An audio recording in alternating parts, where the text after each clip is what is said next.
Ladies and gentlemen, welcome to Skybomb. I'm your host, Jay Lugo. I'm joined here with my friend Kris Caisse. Kris is currently working some commercial helicopter tours, and just gonna have a impromptu conversation about his experience. He's gonna tell you a little bit about his background, how he got into helicopters, and basically just give you a lowdown of what it is to be in commercial helicopter operations. So without further ado, let my buddy Kris talk to you a little bit about that. Hey guys, how you doing? My name's Kris. So a little bit about me. I always wanted to fly helicopters. This is my biggest thing, and what really got me into it is when I was serving in Afghanistan as a private contractor. Did some Department of State missions and stuff, and we were always flying on 46s. And actually one day another sniper walked up to me. He was interested, and he saw my interest in it, and he was like, hey, why don't we one of our breaks, why don't we just go in, be pilots? I said, man, great idea, let's do that. So we linked up after our rotation. We checked out the school. We're like, absolutely. They required us to get a medical. We're like, okay, what's that? So they told us about it. We're like, okay, cool. So I went and scheduled an interview with the doctor. I passed. He did the same. He did not pass. He had issues with color blindness, and he didn't know he had that. So he couldn't fly, and I just continued going. So I enlisted with Bristow down in Titusville, and stopped contracting for 4 months. Was on hold, got approved by the Department of State to do that, and finished the whole process with Bristow with private, and then I had to go back to work. They wouldn't allow me anymore at that time frame. I went back there, did my another rotation of 105 days, and then when I came back, prior to me coming back, actually, I asked them about the instrument, the next level. They said, no problem, come on back, but they thought that I was going to stay again for another couple months, and I said I couldn't do that, so they neglected to let me continue the process with the professional pilot certificate. So I had to look elsewhere, found another place in Myrtle Beach with Tomlinson Aviation, and they allowed me to do it. It just took a little more time to do it. I went 5 steps ahead, came back 3 because I was gone. Did my instrument, my commercial, CFI, my double I, and it went great. Just took a little bit longer than I wanted to, more like 5 years. So the time that all my buddies who went through Bristow, they were already out and having jobs and gaining those hours, I was still trailing slowly behind. And after I received my double I, in that 7 years total time in Afghanistan, I started flying, got my first job working down in Daytona with a company, and they allowed me to build some hours, did some tours on the weekends. During the week I was doing my medical stuff, continued the income and flow, and after I gained 500 hours, I applied to go up to Myrtle Beach, and some of the requirements that they wanted was also to have the Robinson safety course. So I said no problem, and I went online and got that class started, and at that time I re-linked up with Jay, and we went to the course together. We completed the course, and we got our certificates, which allowed us to continue doing tours with Robinsons.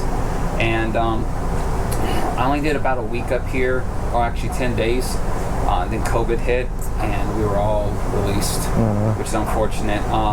And I had to return back to Florida, no job, and I got linked up with another company shortly, and allowed to do some crop spraying in a Huey, in a 206. I did most of the ground, but I got to ferry a lot of the stuff and got the turbine and some experience in crop dusting, and that was mostly spraying with water to get me familiarized with that. I didn't have my license to crop spray, but that was the move to do. But but it wasn't really consistent, so I decided to reapply back up here in Myrtle Beach. I got with the other company that's here. There's two different companies, Oceanfront and Helicopter Ventures. You just choose which one you want to work for, and each one is great. They provide a lot of hours, a lot of experience, and the company I'm with right now provided phenomenal experience and tremendous amount of hours too, almost to the point where you're kind of like, I'm tired of flying, okay? I'm tired. And there's a lot of other hungry young pilots, and I would allow them to take my spot. And I'm like, okay, well, I'm second up, I'm fifth up. And I'm like, why don't you go ahead and fly? All right. And I'll just take your spot, or then I'll ask the next pilot. Because you get to a certain point of hours, you want to relax a little bit. You know what I'm saying? All right. So now I'm currently at 1,700 hours. I started up at like 800 hours, and that's how many you fly in 6 months here. It's just incredible. So if you're looking to next step, you need to have a minimum of about 500 hours to move up to Myrtle. Any of the companies up here, and they provide great training. They provide a lot of safety stuff, a lot of confidence in your abilities to land with wind, without wind at times, in weather conditions, whether you should fly, you should not fly. A lot of safety briefs and meetings to see how other people might have messed up me. It doesn't make a difference. You learn from that experience, and then you carry that on through the next business. And I'm currently be leaving here end of or beginning of September-ish, a week after, and moving on to the turbine world. And it's going to be basically on the Gulf with another company, and start that mid-September. So I'm pretty excited. So everybody looking for excitement in that way. It's a long process. Just let you know, especially up here, they require you to work, to sleep, and to be safe. And with all that combinations, you follow everything, you get through. Tips are good. Provides good income, but use it, sparingly when you spend, waste all your money. You know what I'm saying? Right. But it's a fast track. That's the way I consider Myrtle Beach. It's a fast track to get to your next step. The other smaller companies, nothing saying wrong with the other smaller companies, but you won't, in a 6 month amount of time, you might have 2 helicopters, 1 helicopter, you have 5-6 pilots. So you might only have to fly an hour or 2. Here in Myrtle Beach, it ranges from a few hours, which is very rare, that's more in the off season, to up to 8 hours. You don't really want to fly more than 8 hours. That's just pointless. Now you start getting fatigue, you start doing some unsafe flying.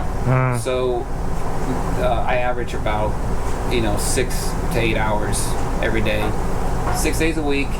Unless there's a weather day, you get a day off, and that time you maintain your aircraft. Everybody's assigned an aircraft. That just means that when you have downtime, you clean it. All right. You wax it. You vacuum it out. You shampoo it. You just make it nice. That's your little ship. But you'll fly everybody else's ship. It's a rotation. It's a maintenance schedule they have in there. But that's, in a nutshell, what it is. Have good personal skills when you're talking to other people. That's a big thing too. If you want to get tips, you want to be able to connect with your colleagues, and you connect with other people, whether it's little kids. If there's kids in there, you want to connect more to the kids. The parents like that better. All right. If it's more the teenage kids, then you want to talk about the games and the little parties, in a sense, on the beach. Drinking age people who come here to party, you show them where the clubs are at, where the hot spots are at, where they do. And if it's just a family thing, there's tons of family. Broadway at the beach is a big thing. The Sky Will, family adventures with this kind of like a mini carnival event. Rooftop bars and grills. Right. So just stuff that other people can connect with other people, cool. and have a good time that week that they're here, the 2 weeks that are here. So Awesome. So closing out, like, what would you like to do in the future? I know you said you're moving into the turbine world. What, any dream aircraft, any dream like industries like utility, EMS, anything for the long-term future? I got a little bit lucky. In Bristow, I got to have the opportunity to fly a Cobra. And yes, I had to pay for that. It's only 15 minutes. I paid $500 for it. It's kind of expensive, but I had the money. It's a military aircraft. It's a combat type aircraft, and I got to fly it for 15 minutes. Now, granted, the guy picked it up. He took off the runway. I did not have controls. He actually signed in my logbook, so I have it in my logbook, and that was kind of like the ultimate one. But for me to fly personally on my own, nobody else around, would be a bigger ship. Just say like, you know, the S-92 and stuff, where it's you're carrying cargo people or whatnot, would be really cool. A Black Hawk would be nice. You know, you can get in firefighting and whatnot and use those. Even the 46s, they have those. Columbia has them. I was kind of looking at doing that and going back to Afghanistan and just doing the cargo loads and, you know, ferry some other people, the Department of State. Since the recent involvement of what's going on with Afghanistan, they're kind of not, I don't know if they might be shutting that down. That's going to be more military going over there, so, you know, the 47s and whatnot, so don't know quite on that one yet, but got to fly the Huey multiple times with this one company, so they offered a lot of experience on that, and I flew that multiple times from Orlando up to Illinois, so that provided a lot of good training and valuable intel on how to fly it. Yeah. Big school bus. Yeah, right. So speaking of training, so both Kris and I, we've trained with JohnEast over down in South Texas. Absolutely. An outstanding person to connect with if you're looking for advanced training. And I wanted to mention Kris's channel. He does have a channel. It's called, go ahead. Heliofaride. Yep. And the reason why I call it Heliofaride is kind of like a little bit of helicopters or an event's high impact action of like hell. That was a hell of a ride, right? That could have been whether it's a military, law enforcement, firefighting that I've done, and then contracting work. So small little videos. I haven't posted recently, or in a kind of little bit, because working up in Myrtle Beach, you're working a lot. And prior to that, I was putting those movies together and taking some time doing that. But with my next step and the next job that I'm doing, I'll get about 2 weeks off, rotation on, 2 weeks on, 2 weeks off. So I'll be able to put more video. And even with the company I'm going to be with, some of the stuff, the aircraft they have, it's amazing stuff. They have 407s, EC-130s. What else they have? 76s and 92s. So really big company. So I'll get that chance and opportunity to possibly do that and move up in the company and show you what it's like to fly in the Gulf. Yeah, that'd be amazing. It'd be pretty neat. Amazing to see. All right, well, if anybody has any questions, I'll link down everything as far as Kris's channel, my information. If anybody has any questions, they want to interact, just comment down below, or we'll have everything linked down. But thanks for joining us, and appreciate your time. Be sure to like the video and share it and comment and everything. All right. This has been Jay Lugo with Kris from Heliofaride, signing out. It's Kris Caisse, by the way.